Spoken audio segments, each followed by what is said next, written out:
nossa terceira atitude que precisamos abandonar. O texto diz no verso 15, querido. Gideão respondendo ao Senhor: Ah, Senhor, respondeu Gideão, como posso libertar Israel?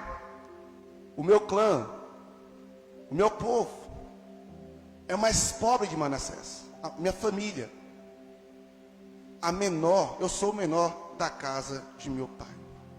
Eu quero te fazer uma pergunta em relação a isso. Você acha que Deus usou muito Gideão? Sim ou não? Você acha que Deus usou muito Abraão? Você acha que Deus usou muito Moisés, Isaías, Jeremias? Você acha que esses homens foram homens de Deus? E que de fato marcou a geração deles? Pois é, eu quero te convidar a ver alguns versículos aqui. Em Jeremias capítulo 1, verso 6, Deus aparece a Jeremias. E quando Deus aparece a Jeremias, o Senhor o chama, o Senhor escolhe e fala que ia usar ele como profeta. Mas no versículo de número 6, Jeremias responde: Mas eu disse, ah, soberano Senhor, eis que não sei, porque não passo de uma criança. Em Êxodo capítulo 4, Deus aparece a Moisés lá na sarça e dá uma ordem para Moisés e fala: Moisés, eu vou te enviar ao Egito para salvar o povo. Mas quando chega em Êxodo capítulo 4, no versículo 1, nós vamos perceber que Moisés dá uma resposta para Deus. Moisés respondeu: E se eles não acreditarem em mim, nem quiserem me ouvir, e disserem, o Senhor não lhe apareceu? Eu estou usando a NVI hoje, tá um pouquinho diferente. No verso 10, Deus insiste com Moisés, mas Moisés dá uma outra resposta para o Senhor. E disse, porém, Moisés ao Senhor: Ó Senhor, nunca tive facilidade para falar, e nem no passado, e nem agora que falaste ao teu servo. Não consigo falar bem. Coloca na NVI para nós, querido, a versão. Não consigo falar bem, eu não sei falar. Deus insiste com Moisés. Depois você dá um pulinho lá em Êxodo 4. Moisés então fala algo que deixa Deus irado. No versículo número 13, Moisés disse: Envia outro em meu lugar. Envia outra pessoa. Manda alguém fazer isso no meu lugar. Se você observar Gideão, Jeremias e Moisés, todos esses, ao receber o chamado de Deus para subir de nível na sua vida e no seu relacionamento com Ele, eles recusaram. Tem alguma semelhança com você? Talvez você tenha vivenciado um evangelho simplesmente de frequentador de culto. E isso não é ruim, mas é só o começo. Você não pode parar nessa fase. Talvez você apenas faz parte de uma equipe, e glória a Deus por causa disso. Mas a questão é que Deus, Ele nos fez para crescer e multiplicar. Deus nos fez para que a cada dia da nossa jornada cristã alcancemos novos níveis de relacionamento e novos níveis ministeriais. Eu já disse aqui aos irmãos, como exemplo de uma criança que nasce e todo mundo fica feliz por ver rastando. Mas isso é muito bom aos 8 meses, 9 meses da criança, 1 ano, talvez 1 ano e 2 meses a criança arrastando. Mas chega um momento que a criança precisa engatinhar e andar. A mesma mãe que ficou aplaudindo e feliz por ver o filho de 9 meses, 8 meses se arrastando ou talvez engatinhando, ela não vai estar mesmo com a mesma felicidade se essa criança chegou aos 5 anos e ela continua só arrastando e engatinhando. A tristeza se transforma a alegria se transforma em tristeza, porque já era tempo de estar em um novo nível e essa criança não está. E eu vejo olhando e eu fico observando a nossa vida cristã.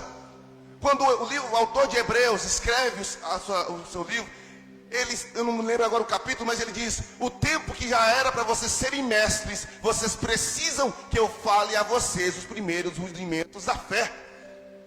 Paulo diz em 1 Coríntios 3, que ele não poderia apresentar um evangelho mais robusto, uma palavra mais mais potente, podemos dizer assim, porque o povo de Corinto ainda eram crianças.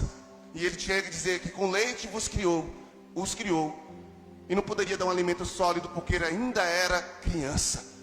Talvez, querido, você ainda está em uma fase inicial da fé, porque ainda não ousou a mudar a forma como você se vê, a mudar a forma como você se percebe. E eu já tenho dito aqui diversas vezes, não sabe disso, que quando nós temos um diagnóstico errado, a nossa reação será errada. Quando a sua percepção sobre você é distorcida da verdade, logicamente, automaticamente, toda a sua resposta, toda a sua dedução, todo o seu comportamento vai ficar errado por causa da percepção. Mas olha bem, essa era a visão desses 3 homens. Mas qual foi a visão de Deus para com eles? Voltemos lá em Juízes capítulo 6, verso 12, e vamos observar qual é a visão que o Senhor tinha sobre Gideão. Gideão estava dizendo: eu sou o menor da minha casa, a minha família é a menor da tribo de Manassés. Essa era a percepção de Gideão sobre ele. Mas a percepção de Deus sobre Gideão era: o Senhor está com você, poderoso guerreiro. Talvez você se ache, a sua percepção é de inferioridade, mas Deus está te vendo como um guerreiro para a glória do nome dele. Se você voltar lá em Êxodo capítulo 33, verso 17, e lá no capítulo 4 você viu Moisés dizendo: eu não sei falar direito, o povo não vai acreditar em mim, vai falar que o Senhor não me apareceu. Mas no capítulo 33, no versículo 17, Deus está dizendo acerca de Moisés: farei o que me pede, porque tenho agradado de você e conheço você pelo nome. Olha a diferença de percepção, o que Moisés está se vendo e como Deus está vendo Moisés. Mas existe outro exemplo. Jeremias, capítulo 1, no versículo 6, ele está dizendo: eu não passo de uma criança. No versículo 16, eu não passo de uma criança, eu não posso falar. Mas no versículo 17 de Jeremias, o Senhor está dizendo: não diga. Jeremias capítulo 1, verso 7 para 17. 1, 7. Não digas que eu não passo, que você passa de uma criança, ou que você é muito jovem. A todos que eu o enviar, você dirá tudo que eu ordenar a você. Para Jeremias, ele não passava de uma criança. No versículo 6 ele diz: Senhor, eu sou muito jovem, não dá para o Senhor me usar assim. Mas Deus está dizendo: não diga isso, porque você para mim não é uma criança, você para mim é um profeta. Você percebe que às vezes a nossa história que a gente está contando sobre nós não é a mesma história que Deus está escrevendo sobre nós? Quem está entendendo sobre mim? Então a terceira coisa que você vai precisar abandonar, se você quer pular de nível, querido, é deixar de contar a velha história que você conta sobre você. Deixar, abandonar, jogar para trás essa velha história que te limita, essas velhas crenças que te bloqueiam e que te não fazem prosperar. Eu me lembro que quando eu era pastor aqui pela primeira vez, em 2012, eu não era pastor consagrado, mas eu era evangelista. E tinha uma crença que até hoje falou: Deus, isso me atrapalhou demais, isso prejudicou a minha vida demais. Isso eu trouxe desde a primeira igreja que eu pastoreava, que eu comecei a pastorear com 16 anos. Eu falava assim: eu não sou pastor, eu sou um tampa-buraco. Quando Deus mandar um pastor, ele vai assumir a igreja. Por mais que eu achava isso legal na época, de achar: eu não sou pastor dessa igreja, eu sou aqui, estou tampando buraco, Deus vai mandar o pastor. Isso era uma crença que me prejudicava, porque automaticamente eu não conseguia, por mais que eu me esforçava, fazer tudo o que eu podia, porque eu não sou pastor, sou alguém que estou tampando buraco até que o pastor venha. E a questão pastoral não se trata de título, se trata de chamado. Deus tinha me posto aqui como pastor. Deus me chamou como pastor com 16 anos de idade. E fiquei aqui até os 25 anos, pregando e sendo e fazendo a obra de Deus. Irmãos, eu quero te perguntar, pergunta para o pessoa que está do seu lado: qual é a história que você tem contado sobre você? Isso está muito atrelado ao vitimismo. Está muito atrelado ao vitimismo. Por quê? Porque a gente fica contando: eu estou assim porque meus pais não me ajudou. Eu tenho uma família. Percebe que o argumento de Gideão era a família?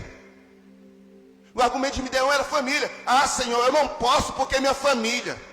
Se você olhar para Isaías, ele diz, eu habito em povo de lábios impuros e moro em uma terra de povo de lábios impuros. Moisés está usando o argumento de que ele não sabia falar. Ah, Senhor, eu não posso ser usado, eu não posso pregar, porque eu não sei falar direito. Como assim? Talvez seja essa história que você está contando. E por isso você não avança de nível. Essa é a crença que você tem sobre você. Porque não sabe falar. Porque a família é uma família difícil. Ou talvez a crença que Jeremias tinha. Eu sou jovem demais e eu não posso ser esse profeta que o Senhor está me chamando para ser. Eu quero te convidar a parar. A deletar da sua mente essas histórias que constroem em você uma crença que te limita. E começar a falar, Deus, eu não quero olhar para mim como eu me enxergo, mas eu quero olhar para mim como o Senhor tem me visto, como o Senhor me enxerga. Meus, presta bem atenção, Deus não te vê pelo que você era ou pelo que você é. Deus te vê como você pode se tornar, como você pode se tornar, assim que Deus nos vê. Todo mundo estava, Paulo, não foi isso que Ananias falou para Deus? Eu vou lá orar por Paulo, o cara veio perseguir e veio nos matar. E Deus está falando assim, vai. Porque esse camarada que você está com medo dele, ele é para mim um instrumento escolhido. Nem os pais de Davi conseguiam ver um rei em Davi. Os irmãos muito menos. Saul nem imaginava que aquele pirralho que estava carregando as suas armaduras e que tocava a harpa para ele, se tornaria seu substituto. Sabe por quê? Porque Deus falou para Samuel, eu não vejo como o homem vê, eu vejo algo muito mais além. O homem vê o exterior, mas eu vejo o coração, eu vejo o propósito. Irmãos, eu consigo olhar para aqui eu consigo ver grandes pregadores para a glória de Jesus, amém? Eu consigo ver profetas, eu consigo ver pessoas aqui em nome de Jesus que serão prósperas nessa cidade, que muitas gerações futuras vão lembrar da sua passagem nessa terra, como alguém que fez a diferença. Deus não nos vê como somos, Deus nos vê através do propósito e do decreto dele para nós na eternidade. Você crê nisso nessa noite? Aleluia! Então pare de contar uma história totalmente distorcida sobre você. Pare. Muda a sua percepção, muda a maneira de se ver, aceite o desafio, suba de nível, para de temer a circunstância.